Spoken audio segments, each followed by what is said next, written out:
देवगड निपाणी महामार्गावर खड्ड्यांचं साम्राज्य पाहायला मिळते।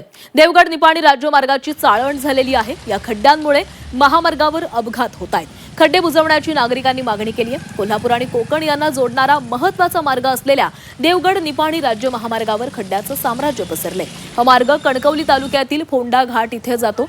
त्याच ठिकाणी सुमारे 1 किलोमीटर अंतरापर्यंत रस्त्याची पूर्णतः चाळण झाली आहे। यंदा पाऊस 76%च पडला, मात्र तरी देखील या पावसानं रस्त्याची चाळण केलेली आहे। पावसाच्या काळात या खड्ड्यांमध्ये पाणी साचतं, त्यामुळे हे खड्डे वाहन चालकांच्या लक्षात येत नाहीत आणि रात्रीच्या वेळी अंधारात देखील खड्डे दिसत नसल्यानं छोटे मोठे अपघात या मार्गावर घडतायत। त्यामुळे लवकरात लवकर पावसाळी डांबर वापरून हे खड्डे बुजवण्याची मागणी करण्यात आलेली आहे।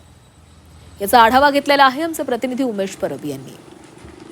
सिंधुदुर्ग जिल्ह्यातील महत्त्वाच्या जे रस्ते आहेत, महत्त्वाचे मार्ग आहेत, त्या मार्गांची खड्ड्यांमुळे चाळण झालेली पाहायला मिळते। आता आपण आहोत सिंधुदुर्ग जिल्ह्यातील अत्यंत महत्त्वाचा मार्ग असलेला अर्थात देवगड निपाणी राज्य मार्ग आणि त्यासोबतच अगदी कोल्हापूर वरून अगदी राधानगरी मार्गे आपल्याला जर कणकवली किंवा अगदी गोव्याला जायचं असेल तर हा एकमेव राज्यमार्ग आहे। मात्र या राज्यमार्गावरती मोठे मोठे खड्डे जे आहेत ते पडलेले आहेत आणि त्यामुळे या ठिकाणी वाहन चालकांना जे आहे ती कसरत करत त्या मार्गावरनं मार्ग काढावा लागतोय। खरं तर सिंधुदुर्ग जिल्ह्यामध्ये जरी पावसाचं प्रमाण कमी असलं तरी अधूनमधून मोठमोठ्या सरी येत असतात आणि त्यामुळे मोठा पाऊस पडला की या संपूर्ण खड्ड्यांमध्ये जे आहे ते पाणी साचतं आणि त्यामुळे अगदी वेगाने येणाऱ्या वाहन चालकांना हे खड्डे दिसत नाहीत। त्यासोबतच रात्रीच्या वेळी देखील हे खड्डे जे आहेत ते वाहन चालकांना दिसत नाहीत आणि त्यामुळे अगदी छोटे मोठे अपघात जे आहेत ते या ठिकाणी घडताना पाहायला मिळतात।